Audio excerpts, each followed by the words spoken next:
안녕하십니까? 2025년 8월 22일 금요일 인도네시아 헤드라인 시작합니다. 첫 번째 소식입니다.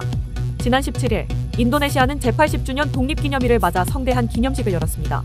이번 행사는 지난해 취임한 프라보워 수비안토 대통령이 처음으로 주재한 독립기념식으로 고위 관료와 외교사들, 참전용사, 그리고 일반 시민 8천여 명이 함께했습니다.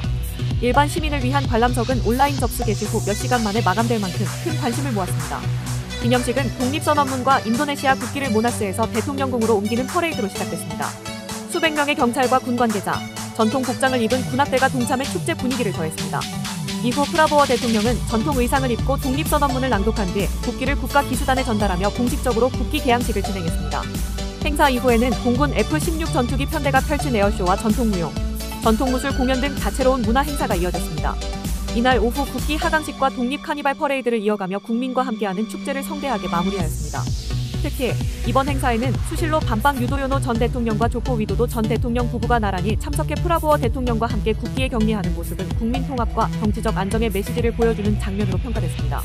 다수의 전직 부통령도 함께해 정치적 연속성과 기념식에 무게를 더했습니다. 반면 메가와티 수카르노푸트리 전 대통령은 대통령궁 행사 대신 자당인 투쟁민주당 본부에서 별도의 기념식을 열었습니다. 이는 대통령궁 행사와 거리를 두고 헌정적 견제 세력으로서 당의 정체성을 부각한 행보로 해석됩니다. 다음 소식입니다. 지난 15일 프라보워 수비안토 대통령은 첫 국정연설에서 인도네시아 자원을 국민의 번영을 위해 지켜내겠다고 강조했습니다. 그는 국가부의 해외 유출을 막는 것이 독립된 경제의 핵심이라고 밝히며 이를 방치할 경우 국가가 실패할 수 있다고 경고했습니다. 이어 필요하다면 어떠한 조치라도 취하겠다며 단호한 태도를 보였습니다. 특히 쌀 산업을 둘러싼 일부 기업의 권력 남용을 강하게 비판했습니다. 프라보워 대통령은 대형 재분소 허가 제도를 개선해 적정 물량과 품질을 확보하고 소비자에게 합리적인 가격을 보장하겠다고 약속했습니다. 불법 채굴과 파묘 사업에 연루된 군경 정치인까지 예외 없이 단속하겠다고 밝히며 자신의 당 소속 인사라도 보호하지 않겠다고 경고했습니다. 이 같은 강경 발언은 자원과 산업 전반을 국가가 직접 통제하겠다는 의지를 드러낸 것으로 풀이됩니다. 전문가들은 이번 연설을 자원 민족주의적 접근으로 평가했으며 이는 국내 기업의 광업 지배를 강화할 수 있지만 외국인 투자 위축으로 이어질 수 있다는 지적도 나왔습니다.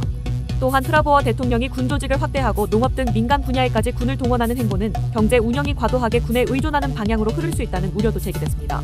프라보워 대통령은 국유 자산펀드 다나타라 설립과 무료 영양식 제공 등 대표 프로그램을 소개하며 국가 주도의 경제 운영을 강조했습니다. 정치 분석가들은 이러한 방식이 민간 부문의 자율성을 위축시키고 중앙 집권적 의사결정을 강화할 수 있다고 우려했습니다. 그러나 대통령은 비판은 필요하다며 시민사회뿐 아니라 여당 내부에서도 정책 감시와 견제를 이어달라고 당부했습니다. 다음 소식입니다. 프라보워 정부는 2026년 국가 예산안에서 세입 목표를 올해 예상치보다 9.8% 늘린 3,140조 루피아로 제시하며 야심찬 계획을 내놨습니다. 이어 식량, 에너지, 경제, 국방의 회복력 강화를 강조하며 무상급식 확대와 에너지 자립 같은 대표 사업을 본격 추진하겠다고 밝혔습니다. 하지만 최근 몇 년간 세수 증가율이 5% 내외에 그친 만큼 목표 달성에 대한 의문이 커지고 있습니다. 정부는 세수 확대를 위해 규제 변경 대신 코어텍스 시스템 개선과 같은 내부 개혁, 그림자 경제와 불법 활동 단속을 통한 세원 발굴을 내세웠습니다. 스리 무량이 재무장관은 세수 증가율 13.5%가 필요하다며 도전적이지만 달성 가능하다고 밝혔습니다. 그러나 전문가들은 구체적인 실행 전략이 부족하고 지방정부 예산을 24.8% 줄인 조치가 지역의 공공서비스와 재정 자율성에 부담을 줄 수 있다고 지적했습니다. 경제학자들은 이번 예산안이 실현 가능한 전략보다는 정치적 야심이 더 크게 반영됐다고 평가했습니다. 경제법연구소 소장은 정부가 제시한 GDP 성장률 5.4%는 세계 경기 둔화와 내수 부진을 고려할 때 과도한 기대라며 재정 규율보다 대중적 프로그램을 의식한 정치적 판단이 앞선 문서라고 비판했습니다. 개발금융연구소의 이코노미스트도 정치적 성격이 짙은 문서라며 고용 창출, 가계 소비력 회복, 투자 촉진 등 근본적 개혁이 뒤따르지 않는다면 목표 달성이 쉽지 않다고 경고했습니다. 전문가들은 과도한 세수 목표가 오히려 역효과를 낼 수 있다고 우려했습니다. 안달라스대 경제학 교수는 달성에 실패할 경우 정부는 결국 지출을 줄일 수밖에 없고 그렇게 되면 국가 예산은 경기 침체에 대응해 경기를 살리는 도구가 아니라 단순히 수입과 지출을 맞추는 장부 관리에 머물 위험이 있다고 설명했습니다. 다음 소식입니다. 프라보워 대통령이 2026년도 예산안을 발표하며 교육 분야에 757조 8천억 루피아를 배정하겠다고 말했습니다. 이는 올해 대비 약 35조 2천억 루피아, 4.87% 증가한 수치로 역대 최대 규모입니다. 프라보워 대통령은 교육은 빈곤을 근절하는 도구라며 전체 예산의 20%를 교육에 배정했다고 설명했습니다.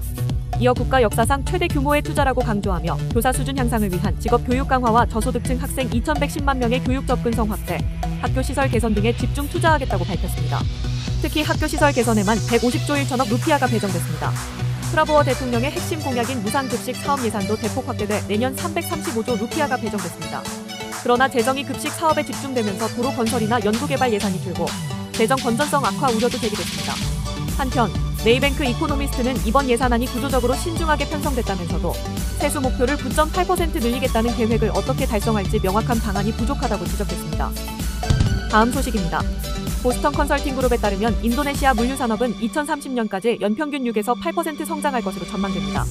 전자상거래와 니켈 채굴 등 주요 산업의 활황, 정부의 대규모 인프라 투자, 그리고 물류 효율화 정책이 성장을 이끄는 요인으로 꼽힙니다. 그동안 물류 비용이 높았던 구조적 한계를 극복하는 과정에서 새로운 투자 기회가 열리고 있다는 분석입니다. 이 같은 변화는 다양한 흐름 속에서 나타나고 있습니다. 자바와 수마트라를 연결하는 대형 고속도로 건설은 교통 효율성을 높이고 산업 거점을 넓히고 있습니다.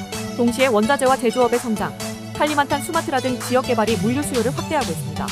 여기에 자동화 디지털화 같은 기술 혁신, 물류 외주화 확대, 그리고 정부의 적극적인 산업 지원 정책이 맞물리며 산업 전반의 체질 개선이 이뤄지고 있습니다. 보스턴 컨설팅 그룹은 투자 유망 분야로 세 가지를 제시했습니다. 첫째, 전자상거래와 소비재 산업 성장으로 현대식 창고 수요가 급증해 2030년에는 700만 스퀘어미터, 2045년에는 3천만 스퀘어미터에 이를 전망입니다. 둘째, 의약품과 신선식품 수요 증가로 콜드체인 물류 시장은 2024년 17억 달러에서 2030년 25억 달러, 2045년 60억 달러 규모로 성장할 것으로 보입니다. 셋째, 제3자 물류 시장은 2030년까지 380억 달러 규모로 확대되며 자체 물류 부문을 외부 서비스로 전환하는 기업도 늘어날 것으로 예상됩니다. 전문가들은 인도네시아 물류 산업이 성장의 전환점에 서 있다고 평가합니다. 인프라 확충과 기술 혁신, 그리고 전략적 파트너십을 바탕으로 투자에 나서는 기업은 높은 수익을 기대할 수 있으며 동시에 국가 경제의 현대화와 경쟁력 강화에도 기여할 수 있다는 전망입니다. 다음 소식입니다. 인도네시아 종교부가 최근 기독교 예배당을 겨냥한 폭력 사건과 관련해 경찰 및 국가정보국과 협력해 강경 대응에 나서겠다고 밝혔습니다. 지난 6월 수카부미와 7월 바당에서 기독교 종교시설이 무슬림 다수 주민의 공격을 받은 데 따른 조치입니다. 나사루딘 우마르 종교부 장관은 사건별로 신속히 대응하고 예방책을 마련 중이라고 강조하며 조기 경보 시스템을 9월 도입해 갈등 발생 전 차단에 나서겠다고 밝혔습니다. 그러나 실제 현장 대응은 이와 괴리가 있습니다. 지방당국은 폭력 사건을 주민 간 오해로 설명하며 사안을 축소하는 태도를 보여왔습니다. 인권단체들은 이를 문제의 본질을 회피하는 태도라고 비판했습니다.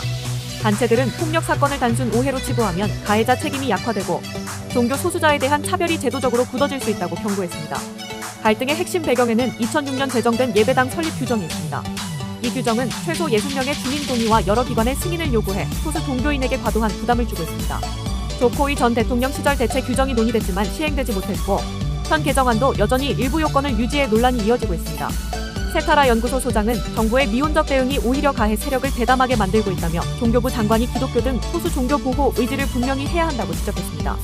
이어 지역 종교 상담자들이 현장에서 직접 갈등을 중재하는 방식이 효과적이라며 예배당 설립 요건 완화 등 구조적 차별을 해소하는 근본적 개혁이 필요하다고 강조했습니다. 시청해주셔서 감사합니다. 다음 시간에 뵙겠습니다.